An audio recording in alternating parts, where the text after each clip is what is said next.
Good afternoon, and welcome to Twilio's Q1 2020 earnings conference call. My name is Michelle, and I will be your operator for today's call. At this time, all participants are in a listen-only mode. Later, we will conduct a question-and-answer session. I will now turn the call over to Andrew Zilli, Vice President of Investor Relations. Mr. Zilli, you may begin. Thanks. Good afternoon, everyone, and thank you for joining us for Twilio's first quarter 2020 earnings conference call. This is our first time conducting our earnings call from separate locations, so we appreciate your understanding if we run into any technical glitches. Our earnings results press release, SEC filings, and a replay of today's call can be found on our IR website at investors.twilio.com. Joining me virtually today are Jeff Lawson, co-founder and CEO, George Hu, COO, and Khozema Shipchandler, CFO. As a reminder, some of our commentary today will be in non-GAAP terms. Reconciliations between our GAAP and non-GAAP results and guidance can be found in our earnings press release. Additionally, some of our discussion and responses may contain forward-looking statements, which are subject to risks, uncertainties, and assumptions. In particular, our expectations around the impact of the COVID-19 pandemic on our business, results of operations and financial conditions, and that of our customers and partners is subject to change. Should any of these risks materialize, or should our assumptions prove to be incorrect, actual company results could differ materially from our projections or those implied by these forward-looking statements. A description of these risks, uncertainties, and assumptions, and other factors that could affect our financial results are included in our SEC filings, including our most recent report on Form 10-K, and our remarks during today's discussion should be considered to incorporate this information by reference. Forward-looking statements represent our beliefs and assumptions only as of the date such statements are made. We undertake no obligation to update any forward-looking statements made during this call to reflect events or circumstances after today, or to reflect new information or the occurrence of unanticipated events, except as required by law. With that, I'll hand it over to you, Jeff. Thanks, Lily, and thank you, everyone, for joining us today. Before I begin discussing the quarter, I want to express that safety has been top of mind for us these past couple of months. Our decisions are driven by a belief that the safety of our team, our customers, and the world at large are what's most important. With that in mind, I hope that you all are faring well during this challenging time, and that you and your families and friends are safe and relatively comfortable as we ride this out. I also want to stress that safety of our employees has been top of mind during COVID-19. And we moved to a fully distributed work model in early March. I want to thank our employees for their flexibility during this time and for their mutual support of each other and of our customers. You all exhibited the Twilio magic, and I thank you. While we wouldn't have wished it this way, in many ways, Twilio was built for this. Our platform provides three things the world needs: digital engagement, software agility, and cloud scale. Technologies such as messaging, email, voice, and video have enabled many parts of the economy to continue working while keeping its participants safe. Moving quickly, building prototypes, and iterating as our needs evolve has been critical for nearly every kind of organization. That's the essence of agility, and Twilio has enabled organizations to reimagine many of their communications workloads in days and weeks, not months and years. As you can tell from the numbers, Q1 was a strong quarter for the company, both before the COVID-19 impact began and as the impact was starting to be felt across society. Our diversified customer base currently consists of over 190,000 organizations, spanning many industries, countries, and company sizes, from startups to Fortune 500s, nonprofits, and even government bodies. This diversification served us well during this period of time. While some customers saw declines, others saw growth. As you can imagine, customers in hospitality and travel have exhibited very unusual patterns during this period. First, there were spikes in volume as airlines and hotels dealt with rebookings and canceled flights during the transition from pre-COVID-19 into travel restrictions and shelter-in-place protocols. Then there was a stark decline as business slowed. Another example is that ride-sharing saw a large decline during this time, with offsets in many cases by sharp increases in demand for food delivery, curbside pickup, and retail logistics. In addition, telehealth and work-from-home contact centers saw a pickup of adoption during this time. While we are cautiously optimistic, no one can predict what exactly will transpire in the back half of the year, given the uncertainty of the macroeconomic environment. So while we are certainly seeing headwinds to our business in certain industries, we believe that we have a resilient business model because of our diversified customer base. And long term, we expect that usage in many of the impacted industries will return, and others that may be newer use cases will continue to grow in importance. We also saw other use cases where a project that was slated for sometime in the future became, we need this now. And we made several product announcements in the quarter to strengthen our offering. We announced that several of our products are now HIPAA eligible, meaning customers can more fully utilize our voice, video, SMS, and SIP products to develop communication workflows containing protected health information in a compliant way. HIPAA is another milestone for Twilio in elevating our data privacy and security to meet the needs of our HIPAA-compliant customers, and we are committed to providing a platform trusted by customers and patients. We also released Flex Dialpad to public beta, enabling outbound calling from Flex instances. We also announced Flex Boost, which provides technical, operational, and financial resources for contact centers affected by COVID-19. Shortly thereafter, we also launched Video Boost, giving qualified prospects 3 free months of our video API. We've seen companies across multiple industries adapt in real time due to COVID-19. Digital transformation projects that could have taken years, such as transitioning from an on-prem contact center to the cloud, instead took a weekend. Developers at companies big and small got to work, reconfiguring the world for a work-from-home and nearly 100% e-commerce reality. Let me give you just a few use cases across various industries that we've helped our customers with over the last couple of months. With shelter in place and social distancing going into effect, demand for telehealth solutions has soared. Virtual care became a new reality for doctors, nurses, clinicians, and millions of patients around the world. And Epic, the company that supports the comprehensive health records of 250 million people, mobilized to build its own telehealth platform powered by Twilio's programmable video. The solution allows providers to launch a video visit with a patient, review relevant patient history, and update clinical documentation directly within Epic. Protecting customers and employees from unnecessary in-person contact became a top priority for many businesses, including Comcast. Over the course of just a few weeks, developers at Comcast integrated Twilio Voice into their homegrown customer database, enabling technicians and customer care to contact customers for service requests remotely. They also initiated a pilot to incorporate Twilio Video into the same database, which could enable a customer to use the camera on their phone to show a Comcast technician their setup, and the technician can walk them through a self-diagnosis and repair without ever setting foot in their home. With widespread school closures, online learning has gone mainstream in a hurry, posing new challenges to keep students engaged and on track with their studies. Blackboard is using Twilio SMS for critical communications to connect patients and teachers and keep students updated. And schoolclosures.org deployed a distributed contact center on Flex in 2 days to connect families and teachers dealing with closures with an educational specialist who have experience teaching from home. Nearly every contact center, especially those on-prem, needed to be reconfigured to support distributed workforces and increased usage.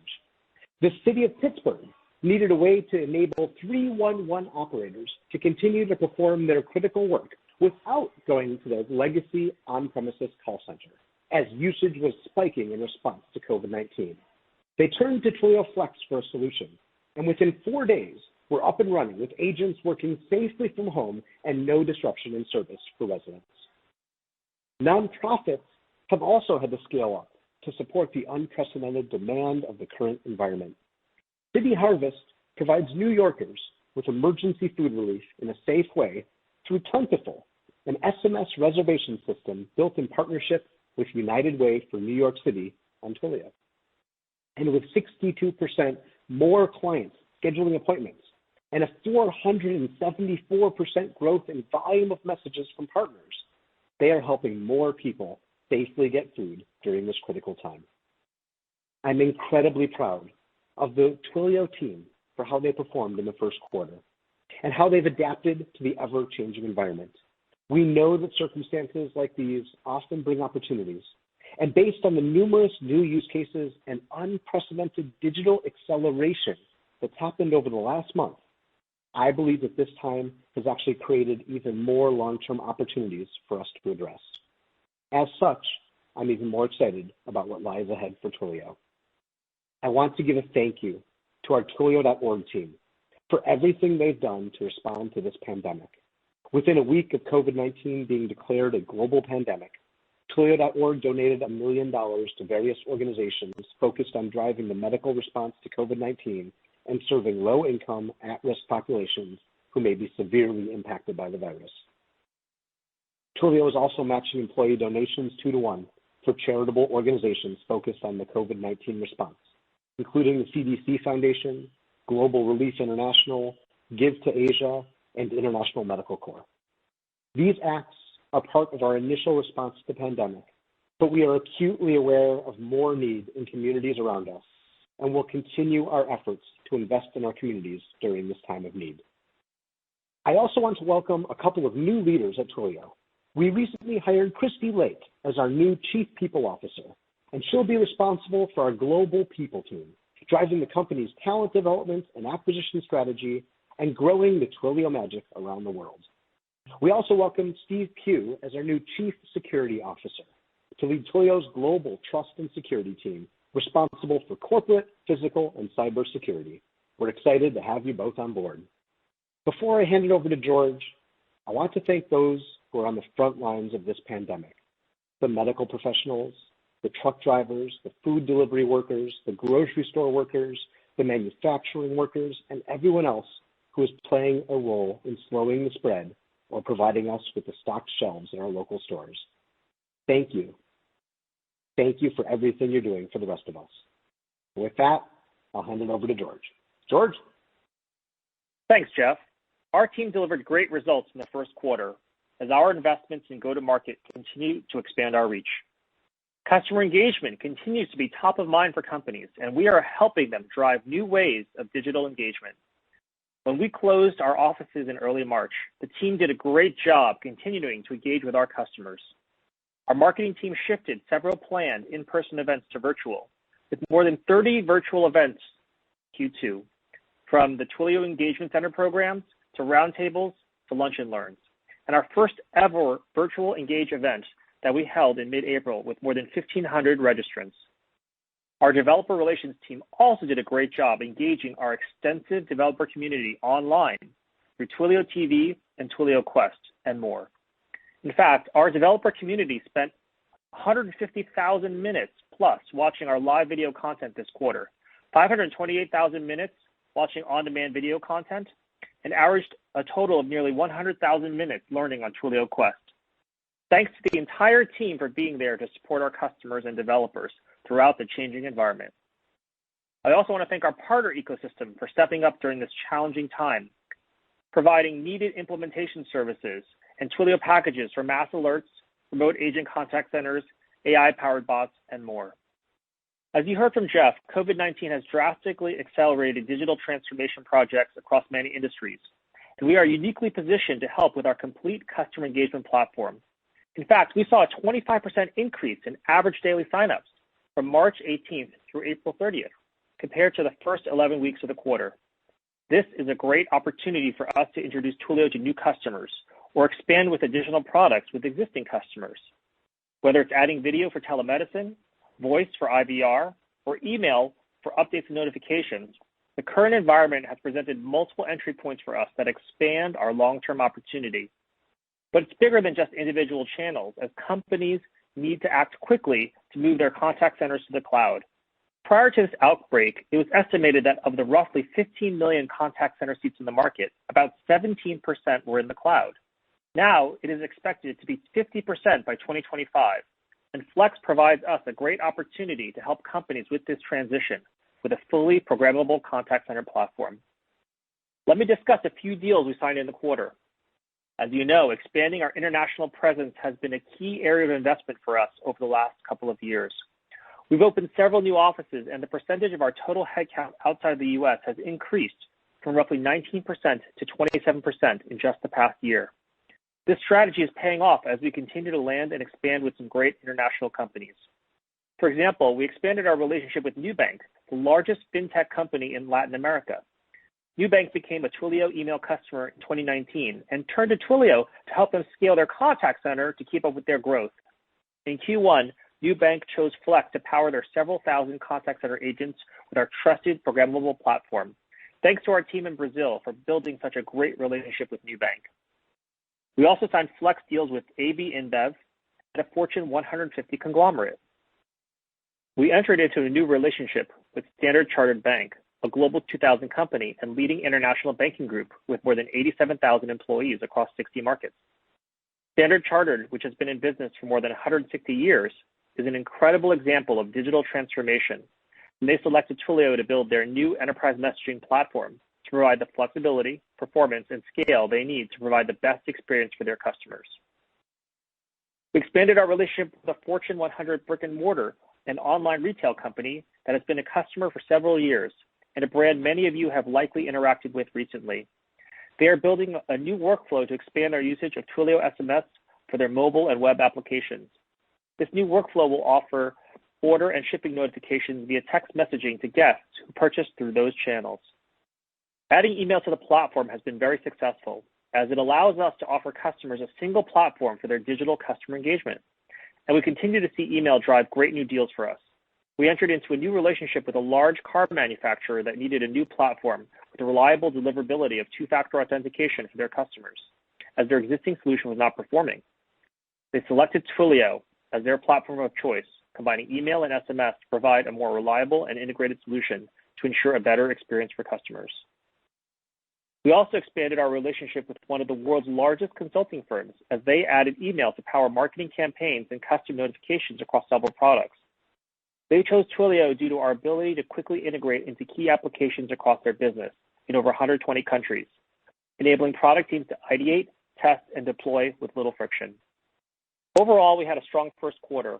Looking forward, we remain focused on supporting our customers through the current environment and ensuring our platform and our team are ready to support them as they adapt to this new environment. We're continuing our investment in our go-to-market efforts as we extend our enterprise presence, expand internationally, and grow our partner ecosystem. We believe investing in these areas today will set us up for the long term. Thanks to the entire team for delivering these great results. And with that, I'll hand it over to Khozema. Thanks, George.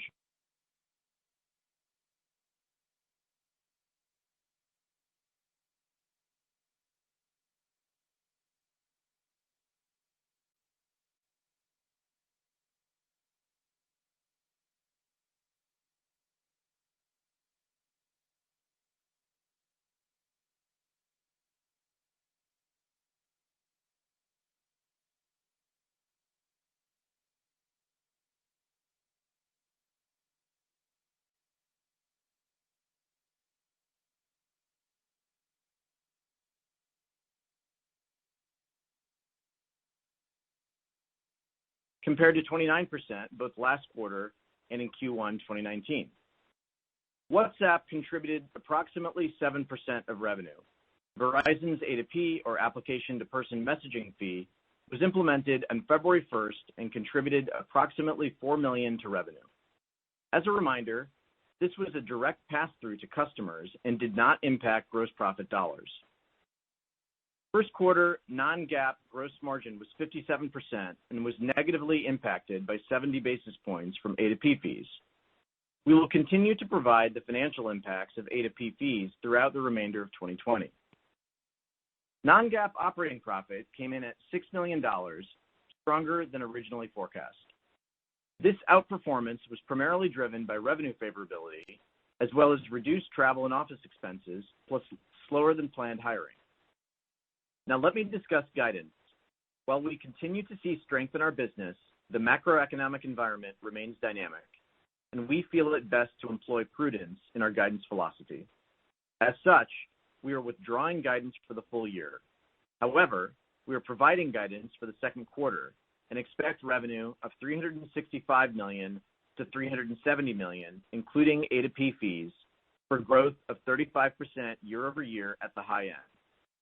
To date in Q2, we have continued to see a net increase in usage relative to our expectations and strong growth in the overall business, a testament to our resilient model and broadly diversified customer base. As Jeff said earlier, we believe we were built for this kind of environment. We've performed a variety of scenario analyses across use cases, industry verticals, and geographic mix to better understand possible impacts to our revenue. And while we're not going to get into the specifics of these scenarios, our revenue guidance naturally takes into consideration headwinds from the more heavily impacted industries like travel, hospitality, and ride sharing, as well as the offsetting benefits from customers in education, healthcare, retail, and others. To note, customers we categorized in those specific impacted industries have averaged less than 10% of Twilio revenue over the last several quarters. That number excludes email. In short, there are puts and takes, and so far, we have seen more puts. We expect a second quarter operating loss in the range of $15 to $20 million. As we discussed on our last earnings call, we view 2020 as a year of investment for Twilio.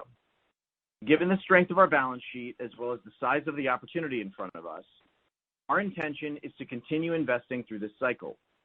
We believe this is in the best interest of Twilio and our stakeholders, and will continue to generate elevated growth outcomes for the foreseeable future, enabling us to come out of this current environment in an even stronger position.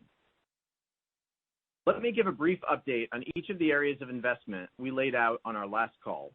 For our R&D Center of Excellence in India, we are leasing office space, but for now, we have virtually opened that office, continued with our hiring plans, and have onboarded a number of employees who are currently working remotely. We are continuing to hire for our go-to-market team with a focus on enterprise reps, international expansion, and flex specialists. This remains a critical investment as we continue to drive deeper into the enterprise and become our customers' platform of choice when it comes to digital engagement. Lastly, we continue investing in our systems and infrastructure. As Twilio continues to grow, we want to leverage the benefits of scale. We continue to invest in improvements in our billing systems, quote to cash, and other cross-functional areas that have been prioritized across the company to better enable our employees. We understand the ambiguity that exists in the world today as a result of COVID-19, but we are highly confident in the ROI these investments will generate for the long term. Additionally, with more than $1.8 billion in cash and cash equivalents in the balance sheet, we feel we are in a position of strength to manage the business through this pandemic and come out stronger on the other side. A few other items to discuss before opening the call to questions. Our Signal conference, originally planned for May, is now rescheduled as a virtual event for the week of September 28th. We are still working through the details of making this event virtual and the related costs. We'll provide an update on our Q2 call. Keep in mind, we will likely reallocate some of the planned Signal expenses to other marketing-related areas. We are also postponing our Investor Day, which will also be virtual, to align with Signal, and are now targeting Thursday, October 1st. Stay tuned for more information from the IR team. Finally, I wish everyone well and hope you are healthy and safe. Thank you for joining. Operator, please open the line for questions. Okay, again, at this time, if anybody would like to ask a question, please press star 1 on your telephone keypad. Again, that would be star 1 on your telephone keypad. Your first question comes from Nikolay Beliov from Bank of America. Your line is open. Hi, thanks for taking my questions. Nice results here, guys, and I hope everybody is safe and healthy. Just wanted to dig into the use cases. When I think about Twilio, I think about 3 main use cases: marketing, operations, and customer support. Maybe if you can help us, give us the puts and takes in each of those and how those made out for you during the quarter, and what trends are you seeing in the use cases, what you saw in the month of April. Thank you. That's it for me.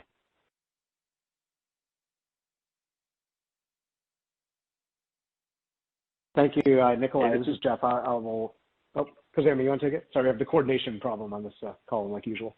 Khozema, you want to take it? I think some of the elevated use cases that we've seen so far, Nikolai, are really in categories, I would say.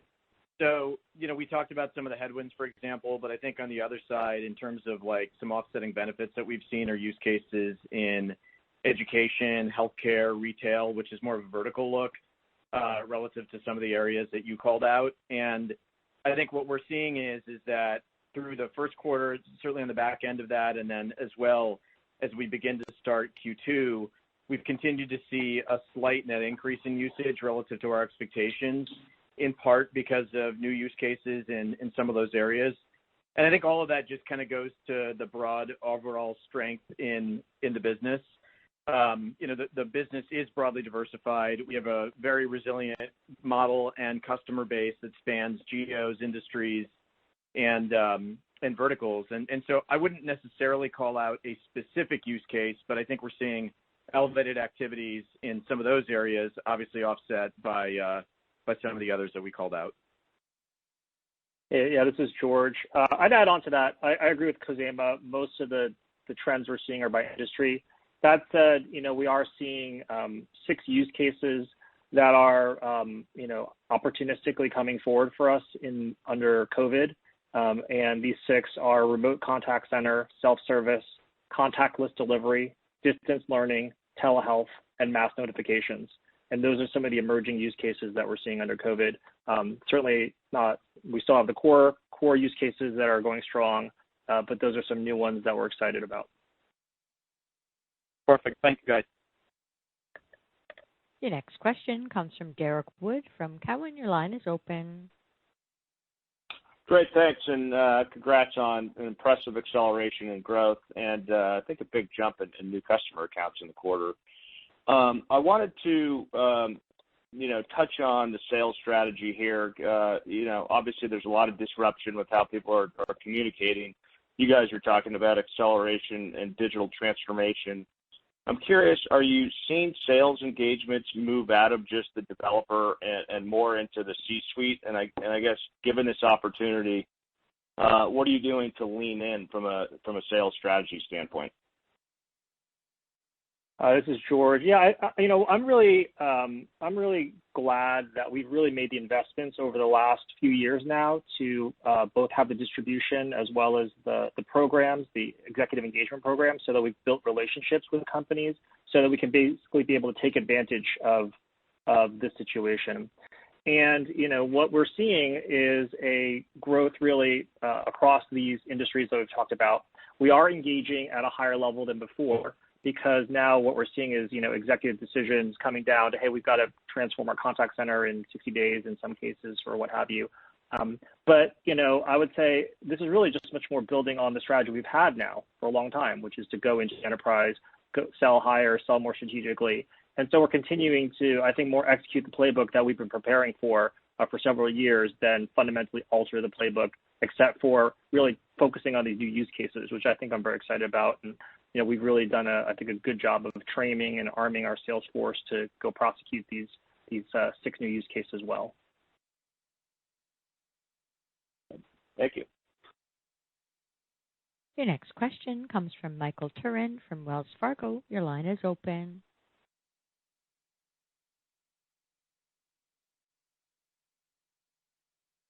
Mr. Turrin, your line is open. Are you on mute?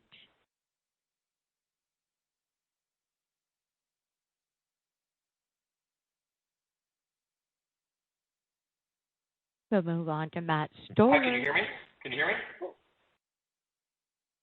Go ahead, Mr. Turrin.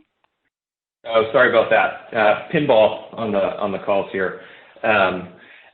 You talked about Flex in terms of the addition of some of the new features here, and then the uptick in remote contact center demand also came up. Is there anything else you can add just in terms of how you've been able to react, given the contact center market in particular seems to be undergoing a pretty big transformation in terms of what's happening, and it certainly seems to us like Flex is well suited to capture some of that.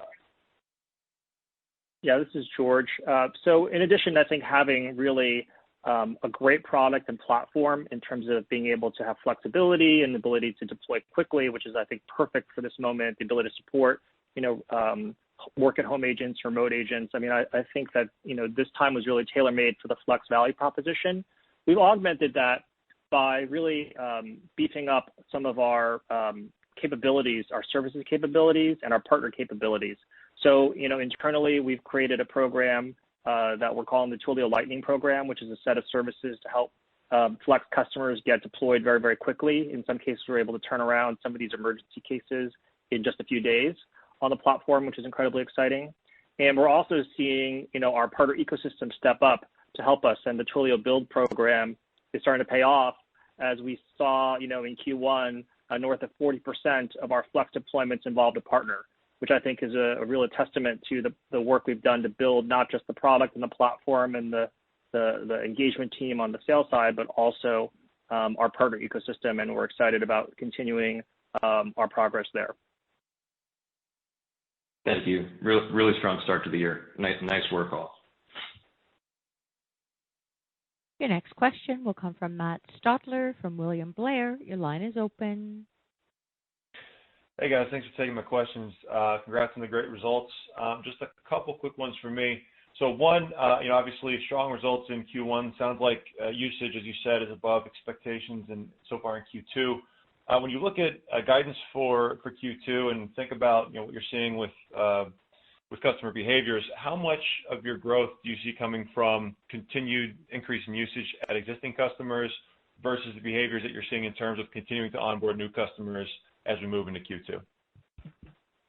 Yeah, I think, Matt, thanks for the question. I think it's a mix of both, honestly. We're certainly seeing additional tailwind from education, from healthcare, from retail, and some of the others that we talked about. I think at some point those are going to moderate a little bit, but at the same time, I think what is also going to happen is that we're going to have some of the other use cases come back that have been down a little bit. And so I think, there are some puts and takes in the mix, but, as we said in our earlier remarks, like what we've overall seen is that there's sort of been a tailwind here.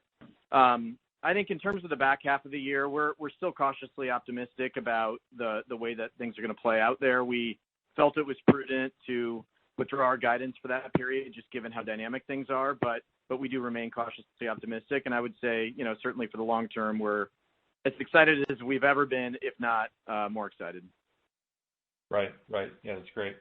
And then just one more quickly on SendGrid or email in the quarter. Just wondering how that performed in Q1 and what you're seeing there, given the environment and given all the, COVID-related emails that we're all seeing coming into our inboxes. Yeah, we don't break out the SendGrid business anymore, but it did continue to perform well in Q1.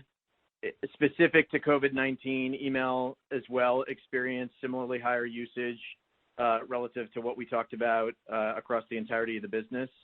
I also just kind of bear in mind that the email business is predominantly sold as buckets, and so the revenue for that product doesn't fluctuate as much based on usage.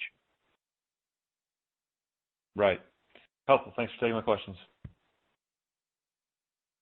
Your next question will come from Pat Walravens from JMP Securities. Your line is open.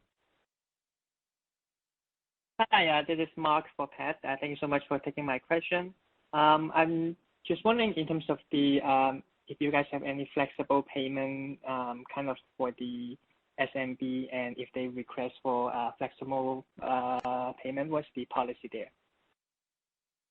Yeah, let me just make sure that I understood the question. Have there been requests for flexible payment terms, or have we seen any kind of deviations for SMB customers? Is that right? Correct, yes. Okay. We've received requests from a small number of customers around changes to payment terms or minimum commitments, and we're evaluating those on a case-by-case basis. But so far, we've not seen an impact on the business from those requests, and we've not seen a material increase in delinquencies. Our DSO is pretty stable, and there's no change in that really in Q1 relative to where it was at in Q4 19 or other quarters. That's great. Thank you.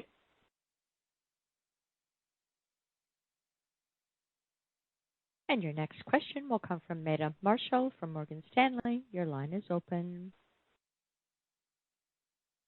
Great, thanks. Just wanted to dive into the Epic deal, or kind of the telehealth market. I think Epic, or at least from some news reports, had been using a different video solution previously. So just what was it that they were looking for, that kind of made them transition to a Twilio platform, and just level of engagement with kind of other telehealth providers would be helpful. Thanks. Hey, this is George. Yeah, I think that, one of the nice, benefits of the tailwinds that we've seen is in our video product. It's a product that is, I think, really tailor-made for this period of time in terms of being able to be, deployed very quickly, like all of our products. It's consumption-based, so people can get started and try it without any barriers to entry. And it's also a fantastic product that can scale incredibly well and deliver excellent quality. And so I think that combination, plus the fact that Twilio is now HIPAA compliant, supports HIPAA, and is able to sign BAAs, I think the timing worked out incredibly well. And so, what's an interesting part of that story is that, again, this started through the power of our developer community, where, a developer at Epic had a friend who was a huge Twilio enthusiast who had actually used Twilio Video and recommended us to help address some of their challenges. And they were able to, through the power of our platform, get up and running quickly, try it for themselves, see the power of it. And that cycle ended up being, I think, for us, a relatively rapid cycle because I think of the fundamental power of our business model. And the power of this platform model worked hand in hand with the investments we've made on the enterprise side with the BAAs. So I think, again, this deal really speaks to the power of our model, the strength of our strategy of having a multi-channel or omni-channel strategy, and the incredible combination of developer motion plus the enterprise investments we've made. I think it speaks to all of those, and we're really thrilled to be able to support an amazing organization like Epic during this type of time period. Great, thank you. Your next question will come from Siti Panigrahi from Mizuho. Your line is open. Thanks for taking my question. Glad you all are doing well. George, just getting into your go-to-market motion, given the changes, could you talk about how the changes are happening? And you talked about opportunity mostly in the cloud contact center market. Could you give some color? What kind of discussion you're having with customer? I can understand at this point some of the opportunity there to supplement the existing contact center, and what are the long-term opportunities you have there and the pipeline look like? Yeah, so great question. Look, I would take a step back and say that, overall, as Jeff said, this environment is showing companies that they need to really double down and accelerate on their digital transformation. That they need to be, we all need to be communicating with our customers on digital channels more than ever.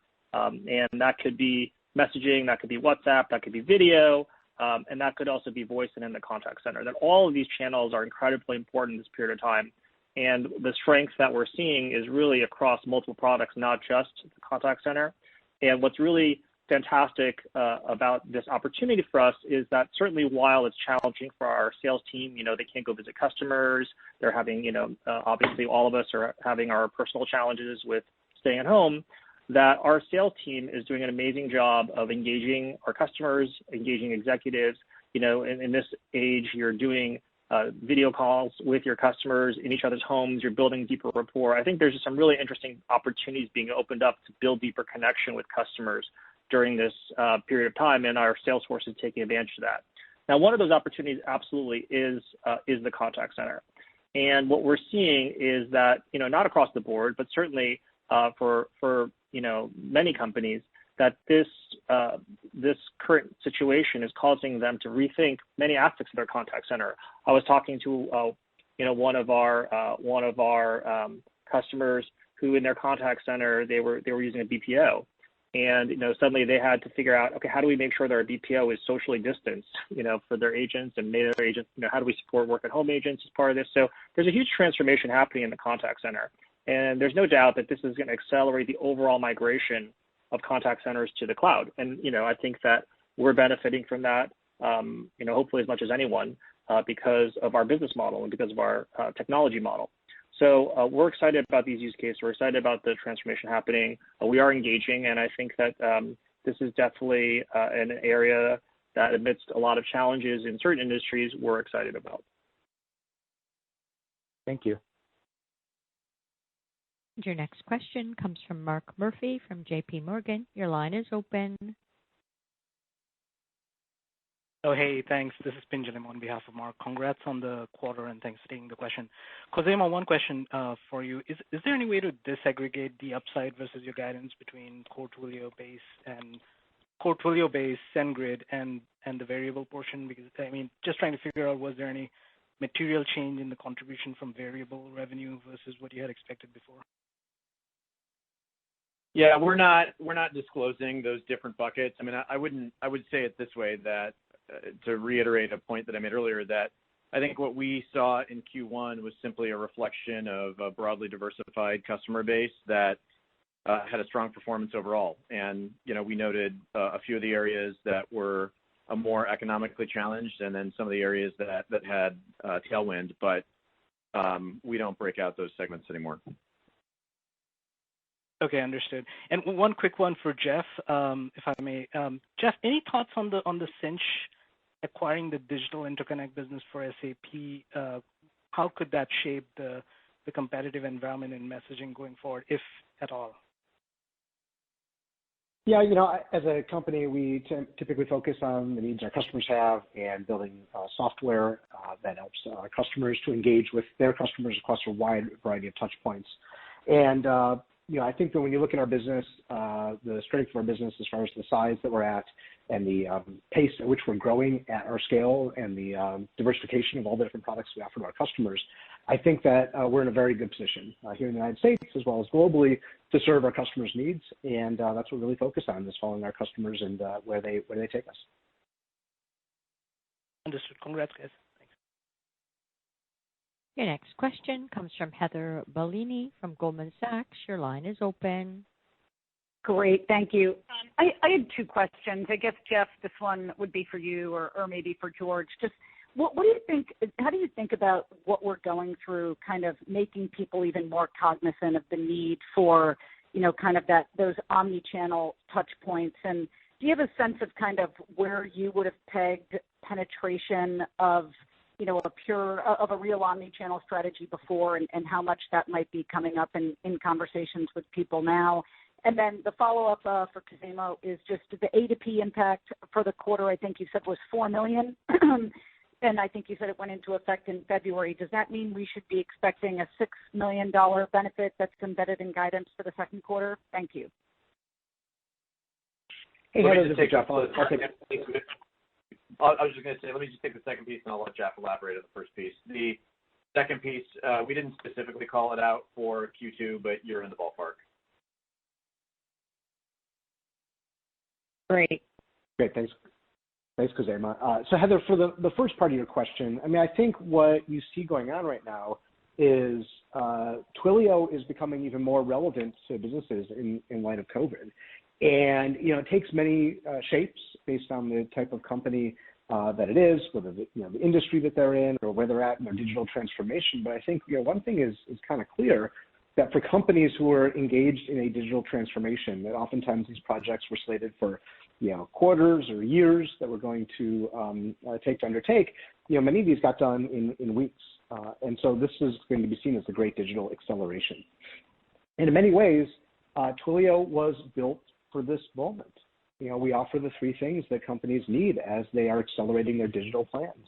That is digital engagements, all the channels, whether it's voice or messaging or video or chat or WhatsApp or Facebook Messenger, like all these channels.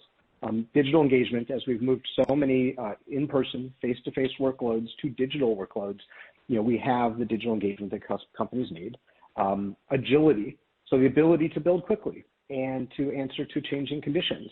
That's obviously been, one of the biggest things that's gone on in Q1, and Twilio provides the ability for organizations to be agile, to build iteratively as the nature of what they need to build and how they need to address the changing circumstances continues to evolve.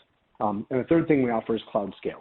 This isn't the moment where you can spend, months planning your capacity requirements and racking up a data center to plan for your peak. You need to build something, you need to deploy it, and you need it to work pretty much instantly.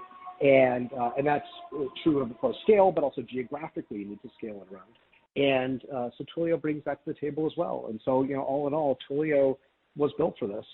And whether it's the digital engagement, agility, and cloud scale, these are things that every company has needed, whether regardless of the type of use case that is top of mind for them right now. And I believe the investments that companies are making are going to be durable. Like the changes that are occurring in our society right now are going to persist in many ways. I think that many doctor's visits, for example, are going to stay as telehealth visits after COVID is over. And I think that many more e-commerce or food delivery or curbside pickup, like a lot of these things that are getting normalized right now will start to become even more normal. And so it is the social distancing that is going on right now is changing our behaviors, and I think many of those behaviors will change permanently, and we can help companies to address those opportunities. Thanks, Jeff. Your next question comes from Alex Zukin from RBC Capital. Your line is open. Hey guys, thanks for taking my questions, and congrats on the performance. I have two for me. Maybe first, Jeff, if we step back, you called out a number of growth vectors on this call, attaching way more channels, acceleration and new customer signups, entry into new verticals. What sounds like from George, a bunch of new mini Flex-like use case categories. So I just want to ask you, where is the biggest focus organizationally, and which incremental growth vector is most either exciting to you or are you most enthusiastic about? Thank you, Alex. First and foremost, actually, our focus for the business has been the health and safety of our employees and our customers and our communities. And so I just want to, really emphasize that that's been priority number one for us through this crisis. Then as we think through, priority number two is, how do we serve our customers and how do we help our customers to emerge stronger through this crisis? We see a number of areas to address, whether it is the new verticals that are arising. So, it wasn't actually because of COVID, but it was really a coincidence that was fortuitous that we announced HIPAA support and the ability to sign BAAs in the first week in February, and that had been work that we'd long planned and planned to announce in that time period. And so obviously the timing was good for us to see a very rapid rise in the number of medical-oriented use cases that we could serve during this time. But as George outlined before, right, we do see really the 6 key use cases that are driving a lot of opportunities right now, and I see it as opportunities for Twilio. And I see it as opportunities to serve our customers because they are under immense pressure to reconfigure their businesses and their organizations in order to serve their customers and to continue employing their people during this time. And so that opportunity to serve our customers in those 6 use cases is both good business, and it's also a good way for us to serve our customers and ensure their success during this time. And so, I think about healthcare, I think about distance learning, I think about automation. But really our core products have stood up, very well as far as messaging, as far as voice, as far as email, as the ways in which companies need to engage with their customers during these times. And so we continue to invest in those. And obviously George has talked, a bit about Flex and some of the Flex wins that we saw in the quarter, which is, some of the examples of organizations having to reinvent their contact center to accelerate their plans to move those contact centers into the cloud and into software. In order to allow their people to work from home, to open up new channels, to scale up. Many organizations saw a lot of scale that was unprecedented, while at the same time they're having to reconfigure where everybody was working. And so we were able to provide all those things to customers. Got it.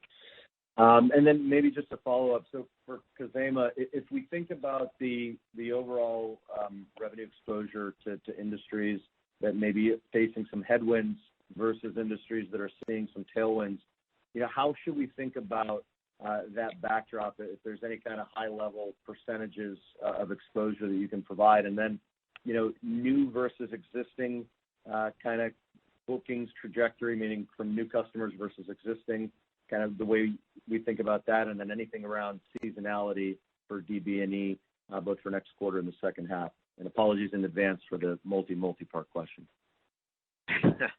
That's okay. Thanks, Alex.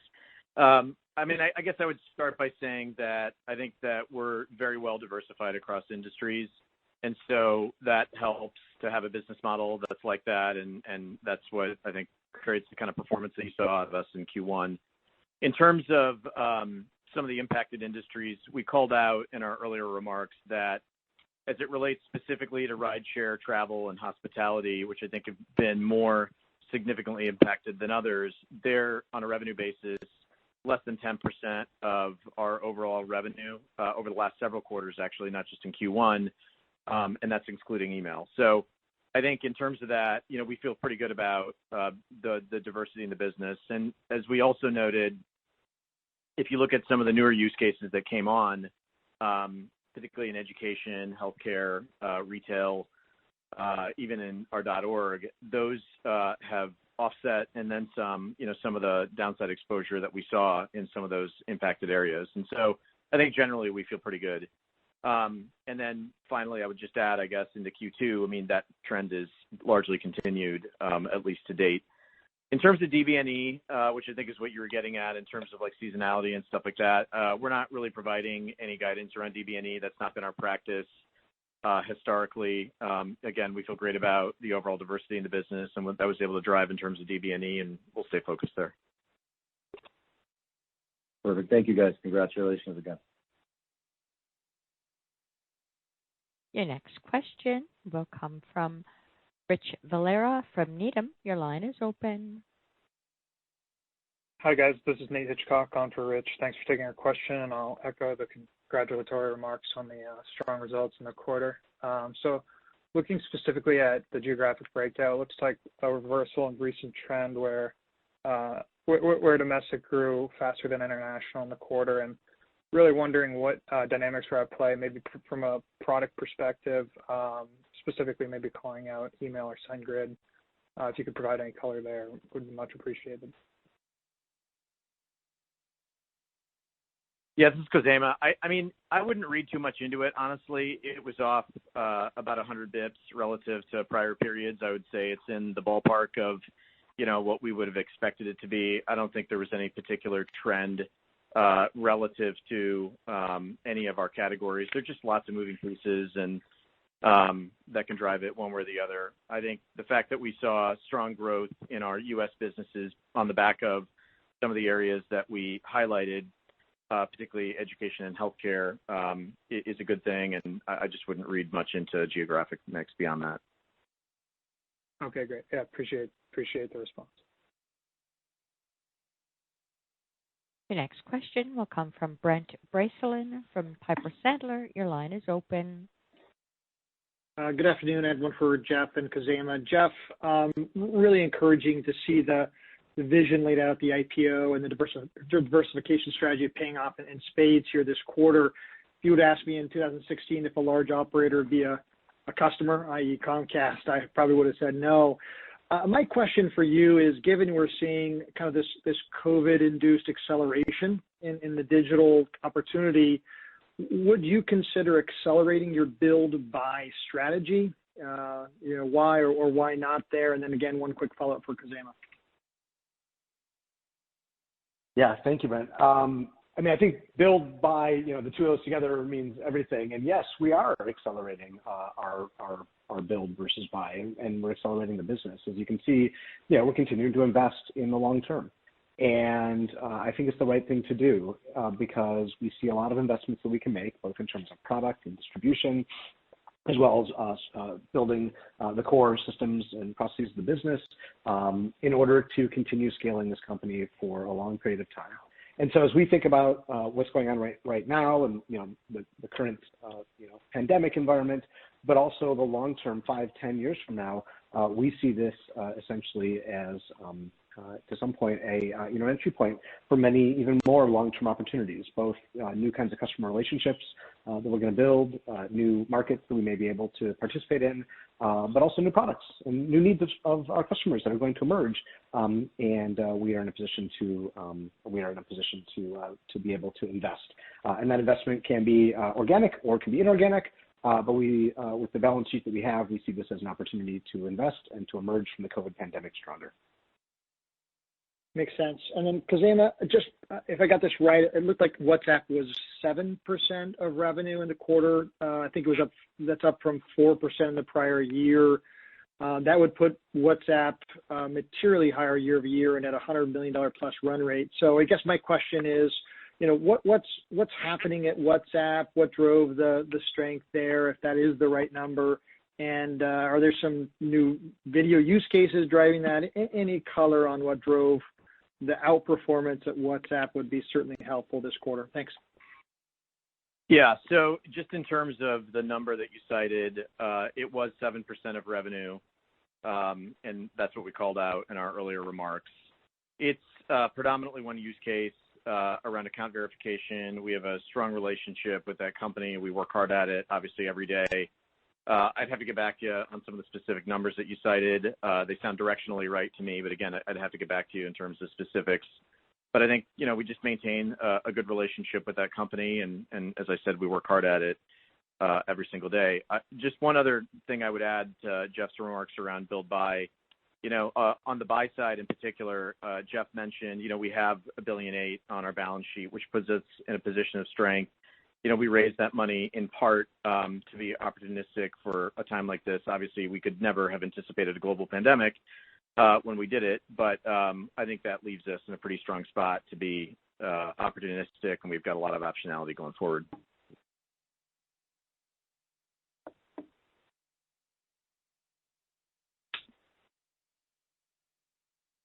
And your final question for today will be from Rishi Jaluria from D.A. Davidson. Your line is open. Hi, this is actually Phil Brigby on for Rishi. Thanks for taking the question. Can you just talk about what impacts you're seeing related to political activity in this environment? I'm just trying to get a sense of how spend there is tracking relative to your expectations. I'll give the high level. I think as anticipated in politics, especially here in the United States, messaging is proving to be a pretty effective medium for candidates to engage with likely voters. So like it was in 2016 and 2018, I think 2020 will be a year of elevated spend by the political participants. We're not breaking out any predictions around that that category of our business, but I would say it's playing out as we expected it probably would this year. Great, thank you.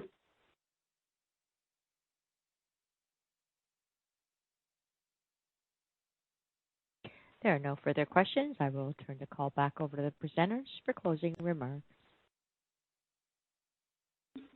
All right, thanks everybody for joining today, and we hope you are all staying safe and healthy, and look forward to catching up with you over the next quarter or so. Thank you, everyone. This will conclude today's conference call. You may now disconnect.